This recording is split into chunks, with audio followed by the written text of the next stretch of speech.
Hi, hello, namaste. Welcome to Science Patashale. This is Girish Babu. So today we are going to continuing with the classes that land survey classes ಏನಿದೆಯಲ್ಲ ಅದನ್ನ continue ಮಾಡ್ತಾ ಹೋಗ್ತಿದ್ದೀನಿ. ಈ ಒಂದು class 4 ಆಗಿರುತ್ತೆ.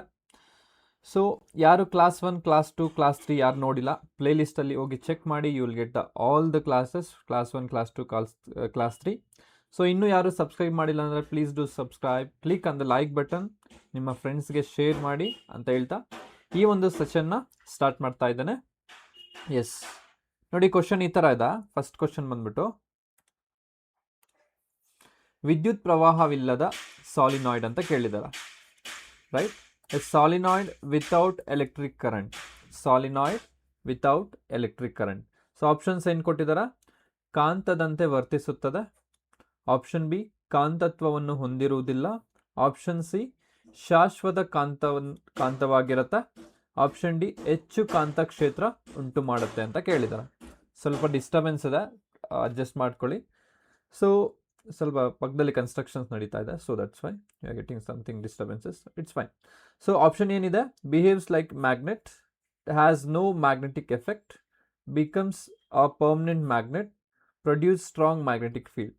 ನೋಡಿ, ಯಾವುದೇ ಒಂದು ಸಾಲಿನಾಯ್ಡ್ ಅಥವಾ ವಾಹಕದಲ್ಲಿ ವಿದ್ಯುತ್ ಇಲ್ದಿರ ಇದ್ದರೆ ಅದು ಜಸ್ಟ್ ವಾಹಕದಂತೆ ವರ್ತಿಸುತ್ತೆ, ಅದು ಮ್ಯಾಗ್ನೆಟ್ ಥರ ವರ್ತನೆ ಆಗೋದಿಲ್ಲ. Clear.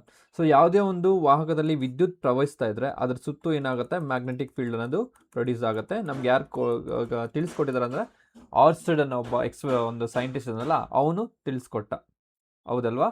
So any current carrying conductor produces magnetic field around it. Okay, understood. So ಹಾಗಾದರೆ ವಿದ್ಯುತ್ ಪ್ರವಾಹವಿಲ್ಲದ a solenoid without electric current. Solenoid ಅಂದರೆ ಏನು? Many circular turns wounded in the form of cylinder, insulated copper wire wounded in the form of cylinder ಅಂತ ಕರಿತೀವಿ. ಆ ಒಂದು ಸಾಲಿನಾಯ್ಡ್ ಯಾವಾಗ ಒಂದು ಎಲೆಕ್ಟ್ರೋಮ್ಯಾಗ್ನೆಟಿಕ್ ಆಗಿ ವರ್ಕ್ ಮಾಡುತ್ತೆ ಅಂದರೆ ಕರೆಂಟ್ ಇದ್ದರೆ ಮಾತ್ರ ಎಲೆಕ್ಟ್ರೋಮ್ಯಾಗ್ನೆಟಿಕ್, ಕರೆಂಟ್ ಇಲ್ಲ ಅಂದರೆ just a solenoid. Clear? Understood.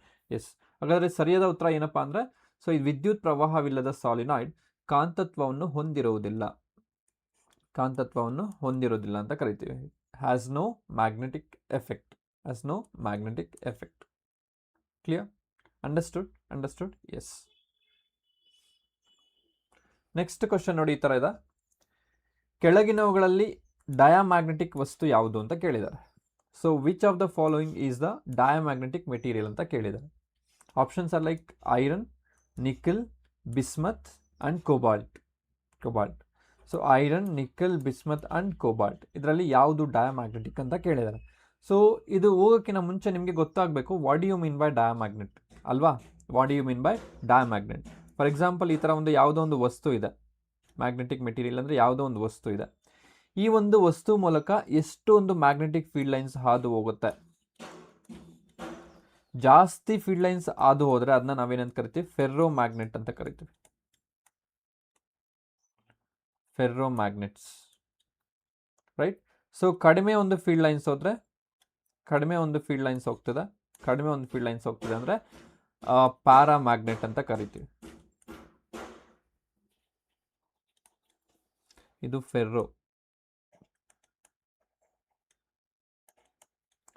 ಫೆರ್ರೋ ಕಾಂತೀಯ ವಸ್ತುಗಳು, ಇದು ಪ್ಯಾರಾ. ಇದೆಲ್ಲ ಪ್ರಾಪರ್ಟೀಸ್ ಆಫ್ ಮ್ಯಾಗ್ನೆಟಿಕ್ ಮೆಟೀರಿಯಲ್ ಆಗಿರುತ್ತೆ. ಮ್ಯಾಗ್ನೆಟಿಕ್ ಮೆಟೀರಿಯಲ್ ಒಂದು ಪ್ರಾಪರ್ಟೀಸ್ ಆಗಿರುತ್ತೆ, para, ಫೆರ್ರೋನ್, dia.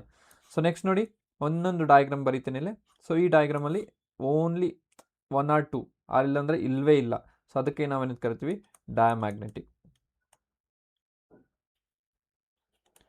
Diamagnetic materials, dia. ಓಕೆನಾ? ಸೊ ಇಲ್ಲಿ ಕೊಟ್ಟಿರೋ ನಮಗೆ ಅಂದರೆ ಏನು ಹೇಳ್ತಿದೆ ಅಂದರೆ, ಇಲ್ಲಿ ಫೆರ್ರೋ ಮ್ಯಾಗ್ನೆಟಿಕ್ ಅಂದರೆ ಅದು ಒಂದು ಮ್ಯಾಗ್ನೆಟಿಕ್ ಪ್ರಾಪರ್ಟೀಸ್ನ ಒಂದು ಹೋಲುತ್ತೆ. ಓಕೆನಾ? ಬಟ್ ಪ್ಯಾರಾ ಅನ್ನೋದು ಅದಕ್ಕೆ ಸ್ವಲ್ಪ ಎಕ್ಸ್ಟರ್ನಲ್ ಫೀಲ್ಡ್ ಬೇಕು, ಎಕ್ಸ್ಟರ್ನಲ್ ಎನರ್ಜಿ ಬೇಕು. ಬಟ್ ಡಯಾಗೆ ಅದು ಕಂಪ್ಲೀಟ್ಲಿ ಒಂಥರ ಇನ್ಸುಲೇಟರ್ ಥರ ಆ್ಯಕ್ಟ್ ಮಾಡ್ತಾ ಹೋಗುತ್ತೆ. ಓಕೆ.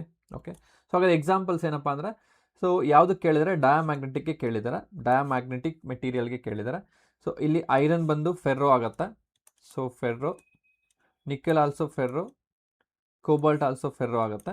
ಬಟ್ ಉಳಿದ ಆಪ್ಷನ್ ಯಾವುದಪ್ಪ ಅಂದರೆ ಬಿಸ್ಮತ್ ಆಗುತ್ತೆ. Bismuth is the example for diamagnetic material. Diamagnetic ವಸ್ತುವಿಗೆ ಉದಾಹರಣೆ ಯಾವುದಪ್ಪ ಅಂದರೆ ಬಿಸ್ಮತ್ ಆಗಿರುತ್ತೆ. ಅಂಡರ್ಸ್ಟುಡ್? ಎಸ್. ನೆಕ್ಸ್ಟ್ ಕ್ವಶನ್ ನೋಡಿ ಈ ಥರ ಇದೆ. ಒಂದು ಏಕಮಾನ ಆವೇಶವನ್ನು ವಾಹಕದಲ್ಲಿ ಒಂದು ಬಿಂದುವಿನಿಂದ ಇನ್ನೊಂದು ಬಿಂದುವಿಗೆ ತರುವಲ್ಲಿ ಆಗುವ ಕೆಲಸ. The work done in moving unit positive charge from one point to another point. ಇಲ್ಲೊಂದು ಕಂಡಕ್ಟರ್ ಇದೆ. ಸೊ ಒಂದು ಚಾರ್ಜ್ನ ಇಲ್ಲಿಂದ ಇಲ್ಲಿಗೆ ತಗೊಬರ್ಬೇಕು. ಸೊ ಎಷ್ಟು ಕೆಲಸ ಮಾಡಬೇಕು, ಅದಕ್ಕೆ ಏನಂತ ಕರಿತೀವಿ ಅಂತ ಕೇಳಿದ್ದಾರೆ. ಸೊ ಅದಕ್ಕೆ ಏನಂತ ಕರಿತೀವಿ? ವಿಭವಾಂತರ ಅಂತ ಕರಿತೀವಿ. ಸೊ ಪೊಟೆನ್ಷಿಯಲ್ ಡಿಫ್ರೆನ್ಸ್ ಅಂತ ಕರಿತೀವಿ. ಆಪ್ಷನ್ ಬಿ ಆಗಿರುತ್ತೆ. ಸೊ ವಾಟ್ ಈಸ್ ಕರೆಂಟ್ ಅಂದರೆ ಏನು? ಕರೆಂಟ್ ಅಂದರೆ ಐ ಆಗಿರುತ್ತೆ. Rate of flow of charges, that is Q by T ಆಗಿರುತ್ತೆ. Rate of flow of charges ಆಗಿರುತ್ತೆ. ರೈಟ್ ಎಸ್, ನೆನ್ಪಿಟ್ಕೊಳ್ಳಿ.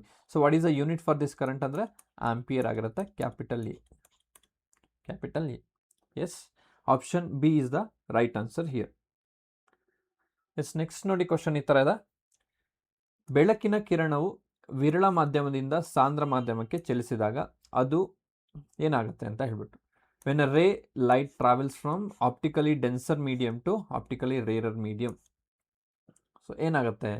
ಸೊ ಲಂಬದಿಂದ ದೂರ ಸರಿಯುತ್ತೆ, ಲಂಬದ ಕಡೆ ಬಾಗುತ್ತೆ, ಯಾವುದೇ ವಕ್ರೀಭವನವಿಲ್ಲದೆ ನೇರವಾಗಿ ಚಲಿಸುತ್ತೆ, ಹಿಂದಕ್ಕೆ ಪ್ರತಿಫಲಿಸುತ್ತೆ ಅಂತ ಕೇಳಿದ್ದಾರೆ. Bends away from the normal, bends towards the normal, goes straight without any deviation and reflects back ಅಂತ ಕೇಳಿದ್ದಾರೆ. ಓಕೆ, ಸೊ ಇಲ್ಲಿ ನೋಡಿ, ಇಲ್ಲೇನಾಗ್ತದೆ, ಒಂದು ಲೈಟ್ ಅನ್ನೋದು ಏರ್ ಮಾಧ್ಯಮದಿಂದ ಗ್ಲಾಸ್ ಮಾಧ್ಯಮಕ್ಕೆ ಬರ್ತಿದೆ. ಸೊ ಅಂದರೆ ಏರ್ ಅನ್ನೋದು ಕಡಿಮೆ ಸಾಂದ್ರತೆ ಹೊಂದಿರುತ್ತೆ, ಅಥವಾ ವಿರಳ ಸಾಂದ್ರತೆ ಅಂತ ಕರಿಬೋದು. ವಿರಳ ಸಾಂದ್ರತೆ, ಇದು ಸಾಂದ್ರತೆ ಹೆಚ್ಚಾಗಿರುತ್ತೆ. ಏಕೆಂದರೆ ಗ್ಲಾಸ್ ಅಲ್ವಾ, ವಿರಳ ಸಾಂದ್ರತೆ ಹೆಚ್ಚಾಗಿರುತ್ತೆ. ಸಾಂದ್ರತೆ ಹೆಚ್ಚಾಗಿರುತ್ತೆ. Right yes. ಸೊ ಇದು ವಿರಳ ಮಾಧ್ಯಮ, ಸಾಂದ್ರತೆ ಬೇಡ, ಇದು ವಿರಳ ಮಾಧ್ಯಮ, ಇದು ಸಾಂದ್ರ ಮಾಧ್ಯಮ ಅಂತ ಕರೀರಿ. When the ray is travelling from rarer to denser medium it will bend towards the normal. So ಇದು ನಾರ್ಮಲ್ ಕಡೆ ಬಾಗುತ್ತೆ. ನಾರ್ಮಲ್ ಅಂದ್ರೆ ಏನು? ಇಲ್ಲೊಂದು imaginary line, it should be straight line ಆಗಿರುತ್ತೆ. ಸೊ ಅಡ್ಜಸ್ಟ್ ಮಾಡ್ಕೊಳ್ಳಿ. Okay, so this is the straight line. It will bend towards the normal. ಇದ್ರ ಲಂಬದ ಕಡೆ ಬಾಗ್ತಾ ಇದೆ. ಯಾಕೆ ಬಾಗತ್ತೆ ಅಂದರೆ ರಿಫ್ರಾಕ್ಟಿವ್ ಇಂಡೆಕ್ಸ್ ಅನ್ನೋದು ಚೇಂಜ್ ಆಗ್ತಾ ಹೋಗುತ್ತೆ. ವಕ್ರೀಭವನ ಸೂಚ್ಯಂಕ ಅಂತ ಕರಿತೀವಿ. ಸೊ ಅದು ಚೇಂಜ್ ಆಗ್ತಾ ಹೋಗುತ್ತೆ, ಅದು ಜಾಸ್ತಿ ಆಗ್ತಾ ಹೋಗುತ್ತೆ. ಯಾವಾಗ ಅದು ಜಾಸ್ತಿ ಆಗುತ್ತೆ ಏನಾಗುತ್ತೆ? ಲೈಟ್ನ ಒಂದು ಸ್ಪೀಡ್ ಅನ್ನೋದು ಕಡಿಮೆ ಆಗ್ತಾ ಹೋಗುತ್ತೆ. ಸೊ ನೋಡಿ ಇಲ್ಲಿ ವಿರಳ ಮಾಧ್ಯಮ, ದಟ್ ಮೀನ್ಸ್ ರೇರರ್ ಮೀಡಿಯಮಿಂದ ಲೈಟು ಡೆನ್ಸರ್ ಮೀಡಿಯಮ್ಗೆ ಹೋಗ್ತಿದ್ರೆ ಏನಾಗುತ್ತೆ?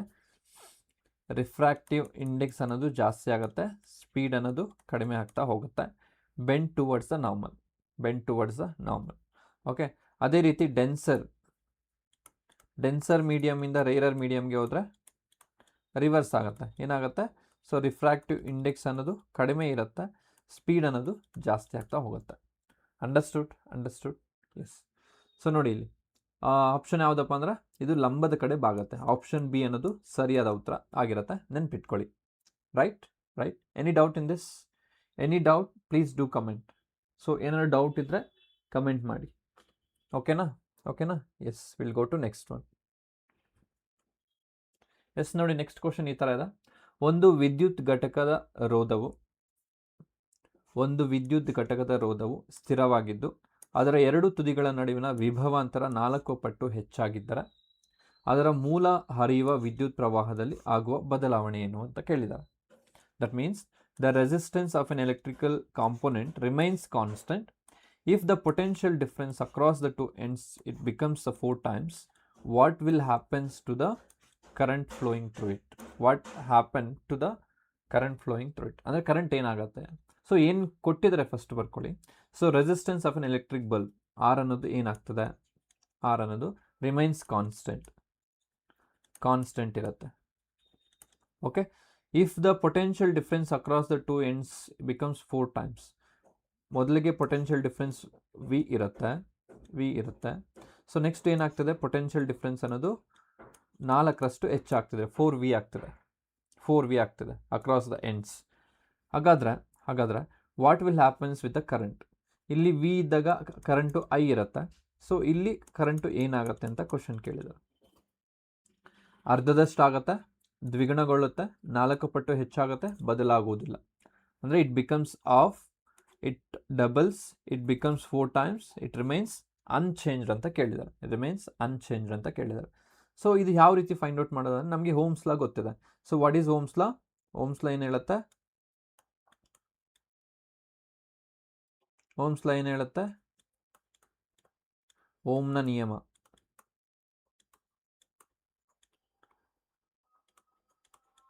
ಓಮ್ನ ನಿಯಮ. ಸೊ ಇದೊಂದು ಕಂಡಕ್ಟರ್ ಅಂತ ಇಟ್ಕೊಳ್ಳಿ. Current flowing through a conductor is directly proportional to the potential difference across its ends at constant temperature ಅಂತ ಹೇಳುತ್ತೆ.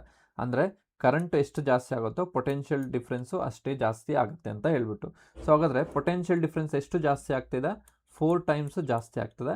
ಸೊ ಆದರೆ ಕರೆಂಟ್ ಕೂಡ ಒಂದು 4 ಟೈಮ್ಸು ಜಾಸ್ತಿ ಆಗುತ್ತೆ. ಕರೆಂಟ್ ಕೂಡ 4 ಟೈಮ್ಸು ಜಾಸ್ತಿ ಆಗುತ್ತೆ.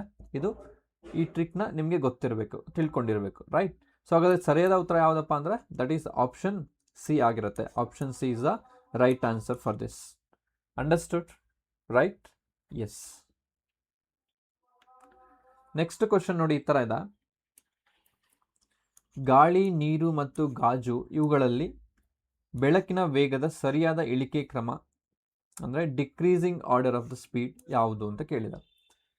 So what is the correct decreasing order of speed of light in air, water and glass ಅಂತ ಕೇಳಿದ್ದಾರೆ. ಸೊ ಆಪ್ಷನ್ಸ್ ಏನು ಕೊಟ್ಟಿದ್ದಾರೆ? ಗಾಳಿ ಗ್ರೇಟರ್ ದ್ಯಾನ್ ನೀರು, ಗ್ರೇಟರ್ ದ್ಯಾನ್ ಗಾಜು. Air is greater than water, water is greater than glass. Next ಗಾಜು less than ನೀರು, less than ಗಾಳಿ. That is glass is again I am talking about in less than ಅಂತ ಹೇಳ್ತಿದ್ದೀನಿ. This is a greater than symbol. Glass is greater than water, water is greater than air ಅಂತ ಇದೆ. Next ಏನಿದೆ? Water is greater than air, air is greater than glass. So ಇಲ್ಲೇನಿದೆ? Air is greater than glass, glass is greater than water. So ಎಲ್ಲ ಗ್ರೇಟರಲ್ಲೇ ಕೊಟ್ಟಿದ್ದಾರೆ. So maybe ಸ್ವಲ್ಪ confusion ಆಗ್ಬೋದು ಇದು. ಸೊ ಸರಿಯಾಗಿ ತಿಳ್ಕೊಳ್ಳಿ. ಸೊ ನೋಡಿ, ಇಲ್ಲಿ ಏನು ಹೇಳ್ತಾ ಹೋಗ್ತೀನಂದ್ರೆ ಗಾಳಿ ಅಲ್ವಾ? ಎಸ್, ಗಾಳಿ. ಸೊ ಗಾಳಿಯಲ್ಲಿ ಸ್ಪೀಡ್ ಅನ್ನೋದು ಜಾಸ್ತಿ ಇರುತ್ತೆ. ಸ್ಪೀಡ್ ಅನ್ನೋದು ಎಲ್ಲಿ? ಏರ್. ಸೊ ನೆಕ್ಸ್ಟು ವಾಟರ್, ನೀರಿನಲ್ಲಿ. ಸೊ ಈ ಒಂದು ಗಾಳಿಯಿಂದ ವಾಟರ್ಗೆ ಹೋದರೆ ಸ್ಪೀಡ್ ಅನ್ನೋದು ಸ್ವಲ್ಪ ಕಡಿಮೆ ಆಗ್ತಾ ಹೋಗುತ್ತೆ.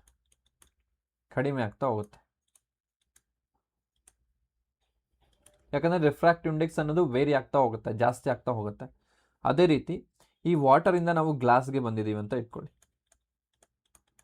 ಗ್ಲಾಸ್ಗೆ, ಸೊ ಅಂದರೆ ಗಾಜು. ಸೊ ಇವಾಗ ಏನಾಗುತ್ತೆ? ಸ್ಪೀಡ್ ಅನ್ನೋದು ತುಂಬ ಇನ್ನೂ ಕಡಿಮೆ ಆಗ್ತಾ ಹೋಗುತ್ತೆ. ಸೊ ಅತಿ ಕಡಿಮೆ ಆಗ್ತಾ ಹೋಗುತ್ತೆ. ಓಕೆ. ಸೊ ಹಾಗಾದರೆ ಸ್ಪೀಡ್ ಅನ್ನೋದು ಎಲ್ಲಿ ಜಾಸ್ತಿ ಇರುತ್ತೆ? ಫಸ್ಟು ಗಾಳಿಯಲ್ಲಿ ಜಾಸ್ತಿ ಇರುತ್ತೆ. ಗಾಳಿ ಈಸ್ ಗ್ರೇಟರ್ ದ್ಯಾನ್ ವಾಟರ್, ನೀರು, ಗ್ರೇಟರ್ ದ್ಯಾನ್ ಗ್ಲಾಸ್, ಗಾಜು.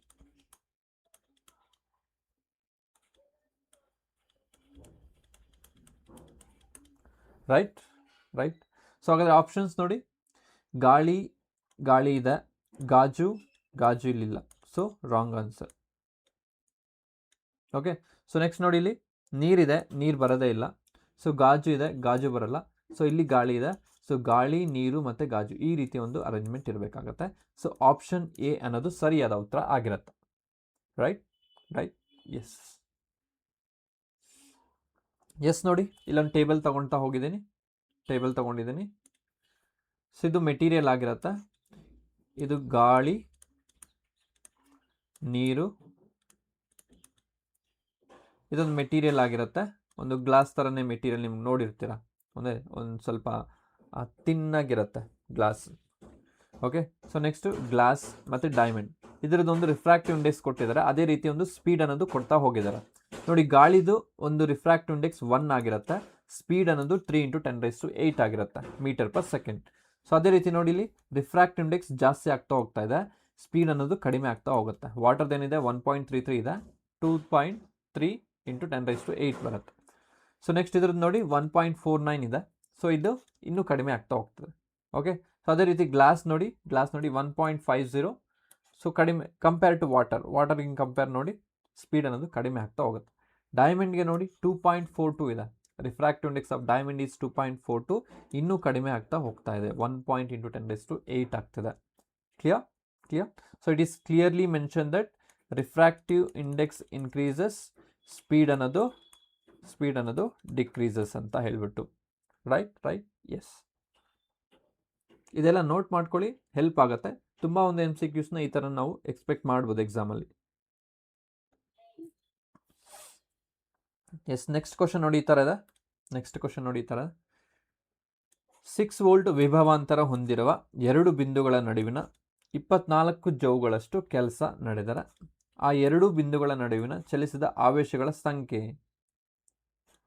ಅಂದರೆ if 24 joules of work is done in moving charge between 2 points having a potential difference 6 volt, the amount of charge moved is. ಅಂದರೆ ಏನು ಕೇಳಿದ್ದಾರೆ ಫಸ್ಟ್ ಬರ್ಕೊಂಬಿಡಿ. ಜೌಲ್ಸ್ ಅಂದರೆ ಏನು, work ಅಲ್ವಾ. W is equal to 24 joule. So next potential difference V ಕೇಳಿದ್ದಾರೆ 6 volt ಅಂತ ಹೇಳ್ಬಿಟ್ಟು. What they're asking about charge is equal to question mark, right? So write the formula here. So V is equal to W by Q ಆಗಿರುತ್ತೆ. V is equal to W by Q. So they given V and W, you have to find out Q. Q is equal to W by V ಆಗಿರುತ್ತೆ. W ಅಂದರೆ ಎಷ್ಟು, 24 by 6. So 6 1s are 6 4s are 24 ಕೂಲೂಮ್ ಆಗಿರುತ್ತೆ. 4 ಕೂಲೂಮ್ ಆಗಿರುತ್ತೆ. Right understood. So ಇದನ್ನ ಕರೆಕ್ಟಾಗಿ ಈ ಫಾರ್ಮುಲಾನ ನೆನ್ಪಿಟ್ಕೊಳ್ಳಿ, so that ನಿಮಗೆ ಕನ್ಫ್ಯೂಷನ್ ಎಲ್ಲೂ ಆಗೋದಿಲ್ಲ ಈ ಫಾರ್ಮುಲಾ ನೆನಪಿದ್ರೆ. ಹೌದಲ್ವಾ. ಎಸ್. ಸೊ ಆಪ್ಷನ್ ಯಾವುದು ಸರಿಯಾದ ಉತ್ತರ ಆಗಿರುತ್ತೆ, ಆಪ್ಷನ್ ಡಿ ಅನ್ನೋದು ಸರಿಯಾದ ಉತ್ತರ ಆಗಿರುತ್ತೆ. ರೈಟ್. ಎಸ್, ನೆಕ್ಸ್ಟ್ ಕ್ವಶನ್ ನೋಡಿ ಈ ಥರ ಇದೆ. Try to solve this.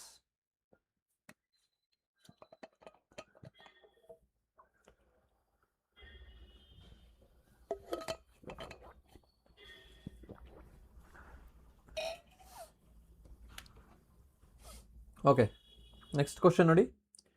ಮಸೂರದ ಪ್ರಧಾನ ಅಕ್ಷಕ್ಕೆ ಸಮಾಂತರವಾಗಿ parallel to the principal axis ಬರುವ ಬೆಳಕಿನ ಕಿರಣವು ವಕ್ರೀಭವನದ ನಂತರ ಯಾವ ಬಿಂದುವಿನ ಮೂಲಕ ಹಾದು ಹೋಗುತ್ತೆ ಅಥವಾ ಹಾದು ಹೋಗುವಂತೆ ಭಾಸವಾಗುತ್ತೆ.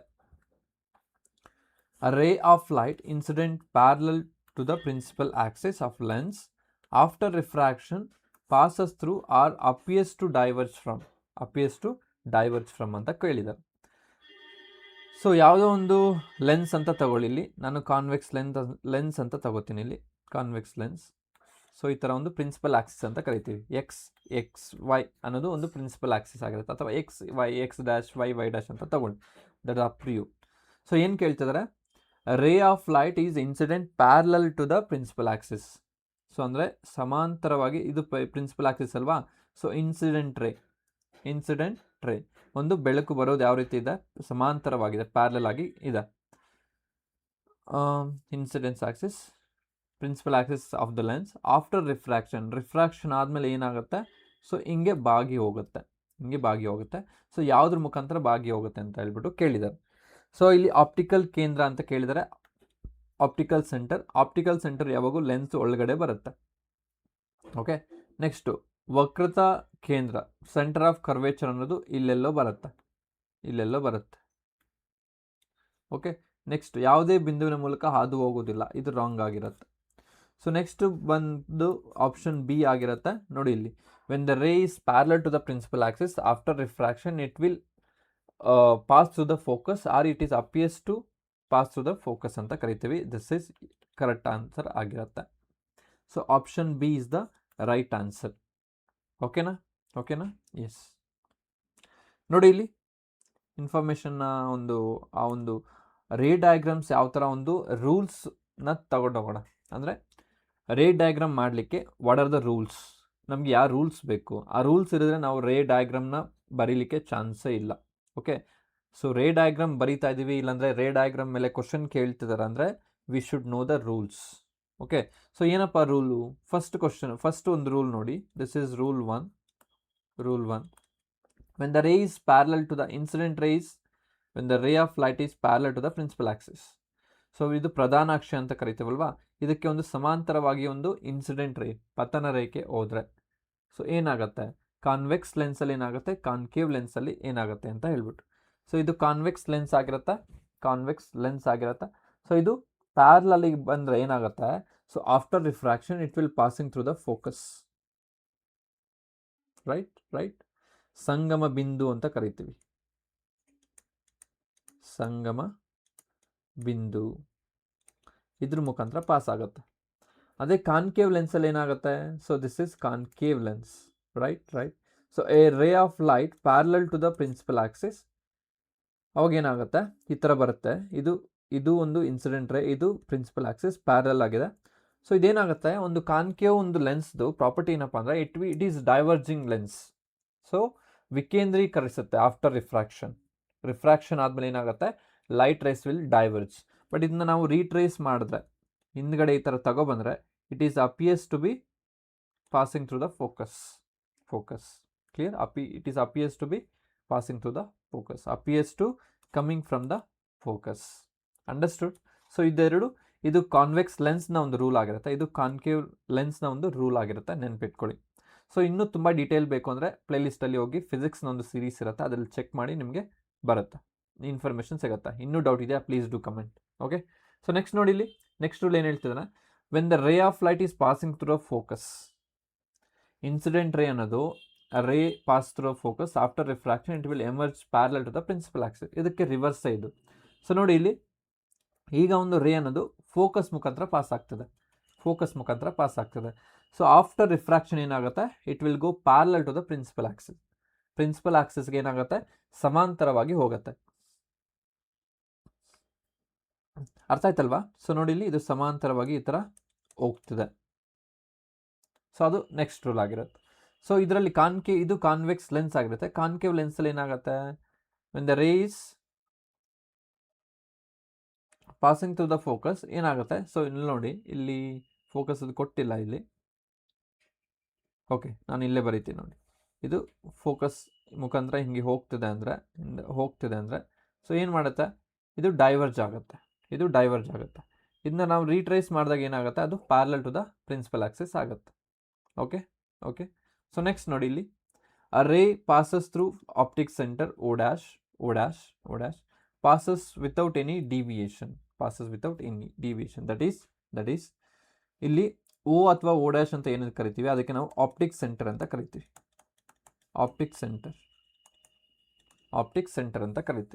ಓಕೆ, ಸೊ ಯಾವ ಒಂದು ರೇ ಅನ್ನೋದು ಆಪ್ಟಿಕ್ ಸೆಂಟರ್ ಮುಖಾಂತರ ಪಾಸ್ ಆಗ್ತದೆ, ಲೆನ್ಸ್ನ ಒಂದು ಮಧ್ಯಭಾಗದಿಂದ ಪಾಸ್ ಆಗ್ತದೆ, ಅದಕ್ಕೆ ನಾವೇನೇನು ಕರಿತೀವಿ, ಆಪ್ಟಿಕ್ ಸೆಂಟರ್ ಅಂತ ಕರಿತೀವಿ. ಆ ಮುಖಾಂತರ ಒಂದು ಪಾಸ್ ಆಗೋ ಒಂದು ರೇ ಏನಿರುತ್ತೆ, ಅದು ಯಾವ ಕಡೆನೂ ಒಂದು ಕನ್ವರ್ಜ್ ಆಗೋದಿಲ್ಲ, ಏನಿಲ್ಲ, ವಿತೌಟ್ ಎನಿ ಡಿವಿಯೇಷನ್ ಹೋಗುತ್ತೆ. ಅದು ವಿತೌಟ್ ಎನಿ ಡಿವಿಯೇಷನ್ ಯಾವ ರೀತಿ ಒಂದು ಹೋಗ್ತೀರಾ, ಏನಾಗುತ್ತೆ, ವಿತೌಟ್ ಎನಿ ಡಿವಿಯೇಷನ್ ಸ್ಟ್ರೈಟ್ ಆಗಿ ಹೋಗುತ್ತೆ. So this is convex lens, this is concave lens. ನೋಡಿ, ಎರಡರಲ್ಲೂ ಸಹ ಸ್ಟ್ರೈಟ್ ಆಗಿ ಹೋಗ್ತದೆ without any deviation. These are the rules you should remember, so that ಈ ಥರ ಒಂದು ಕ್ವಶನ್ಸ್ ಕೇಳಿದಾಗ ನೀವು ಆರಾಮಾಗಿ ಆನ್ಸರ್ ಮಾಡ್ಬೋದಾಗಿರುತ್ತೆ. ರೈಟ್? ಇದಕ್ಕೆ ಗೊತ್ತಾಯ್ತಲ್ವಾ ಆನ್ಸರ್ ಈಗ? So option B is the right answer ಆಗಿರುತ್ತೆ, ನೆನ್ಪಿಟ್ಕೊಳ್ಳಿ. ರೈಟ್? ಎಸ್.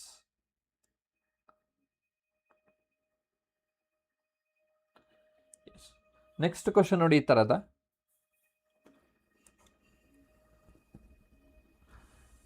20 ಗ್ರಾಂ ದ್ರವ್ಯರಾಶಿಯ ಒಂದು ವಸ್ತುವು ಬಲದ ಕಡೆಗೆ 6 ಮೀಟರ್ ಪರ್ ಸೆಕೆಂಡ್ ವೇಗದಲ್ಲಿ ಚಲಿಸುತ್ತಿದೆ. ಅದೇ ದ್ರವ್ಯರಾಶಿ ಮತ್ತೊಂದು 20 ಗ್ರಾಂ ವಸ್ತು ಎಡದ ಕಡೆ ಚಲಿಸುತ್ತೆ. ಸೊ 7 ಮೀಟರ್ ಪರ್ ಸೆಕೆಂಡ್ ವೇಗದಲ್ಲಿ ಚಲಿಸುತ್ತಿದೆ.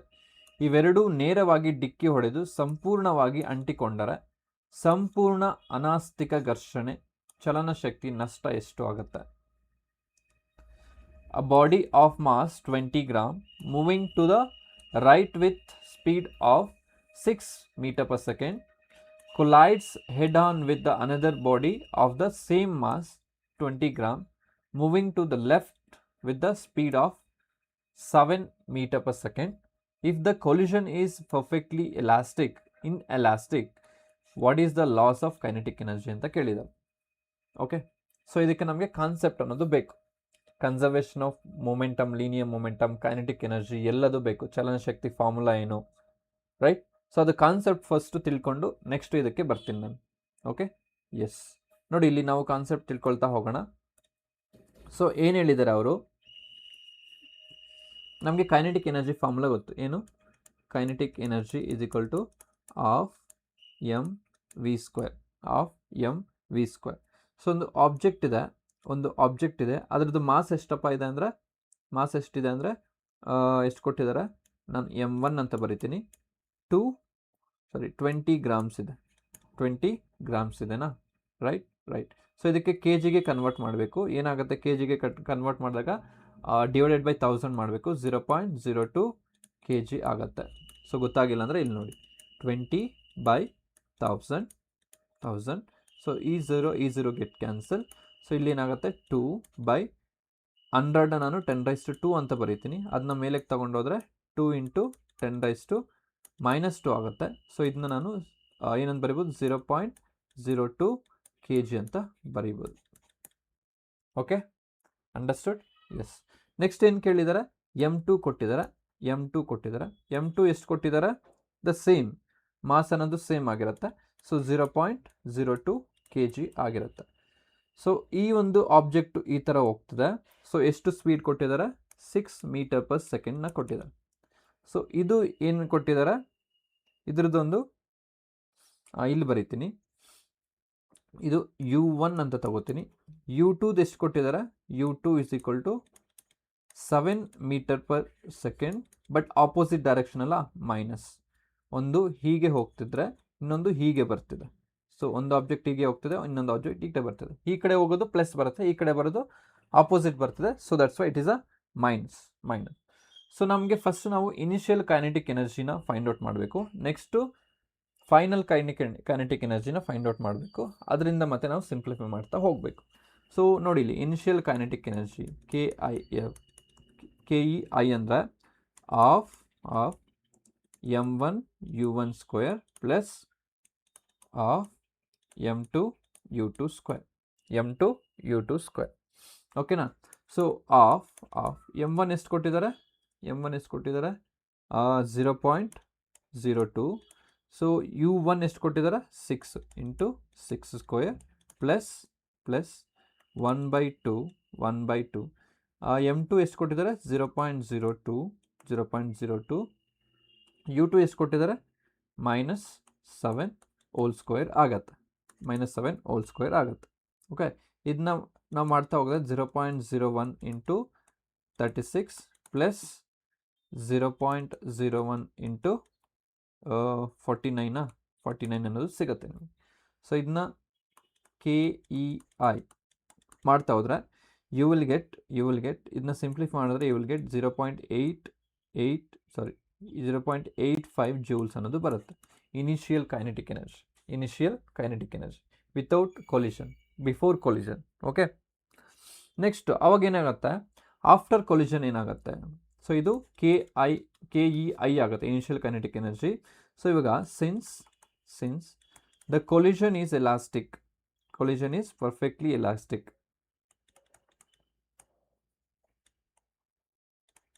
ಎಲಾಸ್ಟಿಕ್, ದೆನ್ ಏನಾಗುತ್ತೆ, ಫಾರ್ಮುಲಾ ಇರುತ್ತೆ ನಮಗೆ, M1 U1 plus M2 U2 is equal to M1 plus M2 by VF ಅಂದರೆ ಏನು? Final velocity after the collision ಆಗಿರುತ್ತೆ. ರೈಟ್. ಸಬ್ಸ್ಟಿಟ್ಯೂಟ್ ಮಾಡ್ತಾ ಹೋಗಿ ಇಲ್ಲಿ. ಸೊ ಏನು ಕೊಟ್ಟಿದ್ದಾರೆ? M1 ಅಂದರೆ 0.02 × 6 plus 0.02 × -7 is equal to M1 ಎಷ್ಟು? 0.02 ಪ್ಲಸ್ 0.02 × VF. ನಮಗೆ ಏನು ಬೇಕು ಇಲ್ಲಿ? ಫೈನಲ್ ಕೈನೆಟಿಕ್ ಎನರ್ಜಿ ಬೇಕಾಗಿರುತ್ತೆ. ಸೊ VF ಬೇಕು ನಮಗೆ. ಸೊ ಅದರಲ್ಲಿ VF ಬಂದರೆ ನಾವು ಫೈನಲ್ ಕೈನೆಟಿಕ್ ಎನರ್ಜಿನ ಫೈಂಡ್ ಔಟ್ ಮಾಡ್ಬೋದು. ಇದನ್ನ ಸಿಂಪ್ಲಿಫೈ ಮಾಡಿದ್ರೆ you will get VF is equal to minus 0.5 metre per second ಬರುತ್ತೆ, ಮೈನಸ್ 0.5 ಮೀಟರ್ ಪರ್ ಸೆಕೆಂಡ್ ಬರುತ್ತೆ. ನೆಕ್ಸ್ಟ್ ಈಗ ಒಂದು ಫೈನಲ್ ವೆಲಾಸಿಟಿ ಬಂದಿದೆಯಲ್ಲ, ಸೊ ಕೆ ಇ ಎಫ್ನ ಫೈಂಡ್ ಔಟ್ ಮಾಡ್ಬೋದಾ? So K E F, so K E ಎಫ್ಗೆ ಏನು ಫಾರ್ಮುಲಾ? ಸೊ ಇಲ್ಲಿ ಬರೀತೀನಿ ನೋಡಿ, 1/2 m1 plus m2 into V F square ಆಗಿರುತ್ತೆ. ಸೊ ಇದರಲ್ಲಿ ನೀವು ವ್ಯಾಲ್ಯೂಸ್ನ ಸಬ್ಸ್ಟಿಟ್ಯೂಟ್ ಮಾಡ್ತಾ ಹೋಗ್ತಾ ಇದ್ರೆ ನಿಮ್ಗೇನು ಬರುತ್ತೆ? 0.005 ಜೌಲ್ಸ್ ಬರುತ್ತೆ, 0.005 ಜೌಲ್ಸ್ ಬರುತ್ತೆ. ಈಗ ಫೈನಲ್ ಕೈನೆಟಿಕ್ ಎನರ್ಜಿ ಬಂತು, ಇನಿಷಿಯಲ್ ಕೈನೆಟಿಕ್ ಎನರ್ಜಿ ಬಂತು, ಡಿಫ್ರೆನ್ಸ್ ಫೈಂಡ್ ಔಟ್ ಮಾಡಿ. ಸೊ ನೋಡಿ ಇಲ್ಲಿ ಬರೀತೀನಿ. So K E is equal to K E I minus K E F. K E I ಎಷ್ಟು ಬಂದಿದೆ ಇಲ್ಲಿ? ಕೆ ಇ ಐ ಎಷ್ಟು ಬಂದಿದೆ? ಸೊ ಇಲ್ಲಿದೆ ನೋಡಿ, 0.85 ಬಂದಿದೆ ಮೈನಸ್ 0.005 ಬಂದಿದೆ. So you will get 0.845 joules ಬರುತ್ತೆ, 845 ಜೂಲ್ಸ್ ಬರುತ್ತೆ. So change in kinetic energy ಅಂತ ಹೇಳ್ಬೋದು, loss in kinetic energy. So this is loss in kinetic energy ಅಥವಾ ಚೇಂಜ್ ಇನ್ ಕೈನೆಟಿಕ್ ಎನರ್ಜಿ ಅಂತ ಹೇಳ್ಬೋದು ಈ ಥರ. ಓಕೆ, ಸೊ ಇದು ಬೇಡ ನಮಗೆ ಡೈರೆಕ್ಟ್ ಮೆಥಡ್. ಇದು ಗೊತ್ತಾಗಲಿ ಅಂತ ನಾನು ಮಾಡಿದಷ್ಟೇ. ಬೇಡ ಅಂದರೆ ಡೈರೆಕ್ಟ್ ಫಾರ್ಮುಲಾ ಇದೆ, ಡೈರೆಕ್ಟ್ ಫಾರ್ಮುಲಾದಲ್ಲಿ ಸಬ್ಸ್ಟಿಟ್ಯೂಟ್ ಮಾಡಿದ್ರೆ ಇದೆಲ್ಲ ಒಂದು ಈಕ್ವೇಷನ್ನ ಬರೆಯೋಂಗಿಲ್ಲ. ಇಲ್ಲಿ ಮಾಡ್ತೀನಿ ನೋಡಿ, ಡೈರೆಕ್ಟ್ ಮೆಥಡ್ ಆರ್. ಸೊ ಏನಿದೆ direct formula? Change in kinetic energy is equal to 1/2 m1 m2 by m1 plus m2 ಇದಾಗಿರುತ್ತೆ. So into u1 minus u2 whole square ಆಗಿರುತ್ತೆ. ಸೊ ಈಗ ಸಬ್ಸ್ಟಿಟ್ಯೂಟ್ ಮಾಡ್ತಾ ಹೋಗಿ ವ್ಯಾಲ್ಯೂಸ್ನ. ಇಲ್ಲಿ ಸಬ್ಸ್ಟಿಟ್ಯೂಟ್ ಮಾಡಿ 1/2 0.02 into 0.02 by 0.02 plus 0.02 into you ಏನು ಕೊಟ್ಟಿದ್ದಾರೆ? 6 ಮೈನಸ್ 7 ಹೋಲ್ ಸ್ಕ್ವೇರ್ನ ಕೊಟ್ಟಿದ್ದಾರೆ. ಸೊ ಇದನ್ನ ನೀವು ಸಾಲ್ವ್ ಮಾಡ್ತಾ ಹೋಗಿದ್ರೆ ಎಷ್ಟು ಸಿಗುತ್ತೆ ನಿಮಗೆ ಅಂದರೆ, so you will get 0.005 into ಇದು ಏನಾಗುತ್ತೆ? 13 ಆಗುತ್ತೆ. 13 ಸ್ಕ್ವೇರ್ ಅಂದರೆ 169 ಆಗುತ್ತೆ. So delta K is equal to 0.845 joules ಬರುತ್ತೆ. ಈ ಒಂದು ಸ್ಟೆಪ್ಸಲ್ಲಿ ಮುಗಿದ್ಬಿಡುತ್ತೆ. ಸೊ ಅದರಲ್ಲಿ ಈ ಥರ ಒಂದು ಫಾರ್ಮುಲಾನ ನೆನ್ಪಿಟ್ಕೊಳ್ಳಿ. ನೀವು ಈ ಥರ ಕೇಳಿದಾಗ ಈ ಥರ ಫಾರ್ಮುಲಾ ನೆನ್ಪಿಟ್ಕೊಂಡ್ರೆ ಆರಾಮ್ಸೆ ನಿಮಗೆ ಬಂದುಬಿಡುತ್ತೆ. ಆ್ಯಂಡ್ ಒನ್ ಮೋರ್ ಥಿಂಗ್, ನೀವು ಈ 0.02ನ ನೀವು ಪವರ್ಸಲ್ಲಿ ಇಟ್ಕೋಬೋದು. ಪವರ್ಸಲ್ಲಿ ಇಟ್ಕೊಂಡ್ರೆ ಇನ್ನೂ ಕ್ಯಾಲ್ಕುಲೇಷನ್ಸ್ ಈಸಿ ಆಗುತ್ತೆ. ಸೊ 0.02 ನಾವು ಏನು ಬರಿಬೋದು? 0.02 ಈಸ್ ಈಕ್ವಲ್ ಟು 2 ಇಂಟು 10⁻² ಅಂತ ಬರಿಬೋದು. ಓಕೆ, ಈ ಥರ ಇಟ್ಕೊಂಡ್ರೆ ಇನ್ನೂ ಸುಲಭ ಆಗಿಬಿಡುತ್ತೆ ನಿಮಗೆ ಕ್ಯಾಲ್ಕುಲೇಷನ್ಸ್, ರೈಟ್ ಅಲ್ವಾ? ಸೊ ಹಾಗಾದರೆ ಸರಿಯಾದ ಉತ್ತರ ಏನಪ್ಪ ಅಂದರೆ, ಸರಿಯಾದ ಉತ್ತರ ಏನು ನೋಡಿ? 0.01 ಅಲ್ಲ, 0.85 ಅಲ್ಲ, 0.321 ಅಲ್ಲ, 0.845 ಎಕ್ಸಾಕ್ಟಾಗಿ ವ್ಯಾಲ್ಯೂ ಕೊಟ್ಟಿದ್ದಾರೆ. ಆಪ್ಷನ್ ಸಿ ಅನ್ನೋದು ಸರಿಯಾದ ಉತ್ತರ ಆಗಿರುತ್ತೆ. Right, S.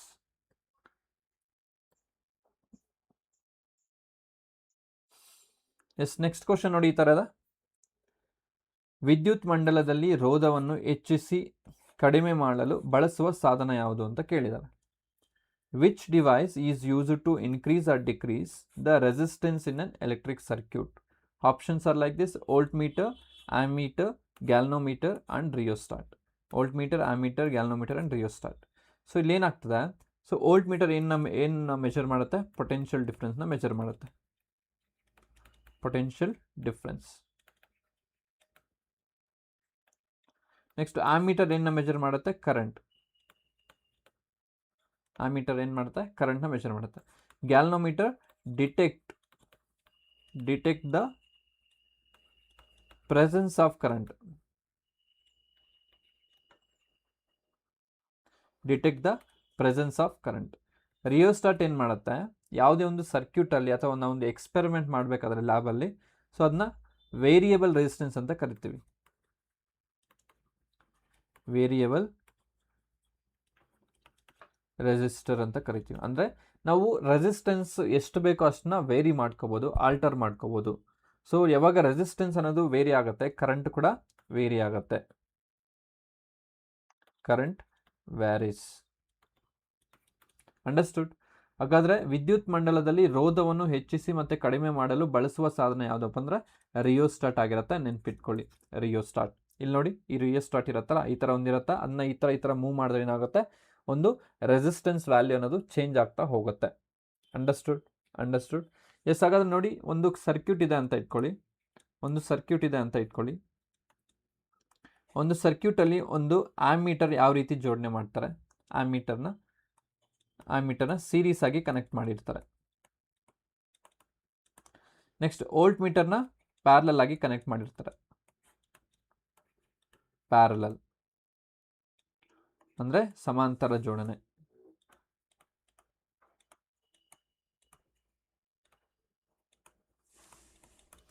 ಅರ್ಥ ಆಯ್ತಲ್ವಾ? ಸೊ ಈ ಥರ ಒಂದು ಕ್ವಶನ್ಸ್ನ ನಾವು ಎಕ್ಸ್ಪೆಕ್ಟ್ ಮಾಡ್ತಾ ಹೋಗ್ಬೋದು. ಓಕೆ, ಎಸ್, ಇವತ್ತಿನ ಕ್ಲಾಸ್ ಇಷ್ಟೇ ಆಗಿರುತ್ತೆ. ಸೊ ಇನ್ನೂ ಯಾರು ಸಬ್ಸ್ಕ್ರೈಬ್ ಆಗಿಲ್ಲ, please do subscribe, click on the like button ಅಂತ ಹೇಳ್ತಾ ನಿಮ್ಮ ಫ್ರೆಂಡ್ಸ್ಗೆ ಶೇರ್ ಮಾಡಿ. ತುಂಬ ಒಂದು ಕಮೆಂಟ್ಸ್ ಬರ್ತಿದೆ ಅಂದರೆ ನಾನು ಇನ್ನೂ ತುಂಬ ಒಂದು ಬೇಗ ವೀಡಿಯೋಸ್ನ ಅಪ್ಲೋಡ್ ಮಾಡಲಿಕ್ಕೆ ಟ್ರೈ ಮಾಡ್ತೀನಿ. Please do share and subscribe, click on the like button. Thank you. See you in the next class.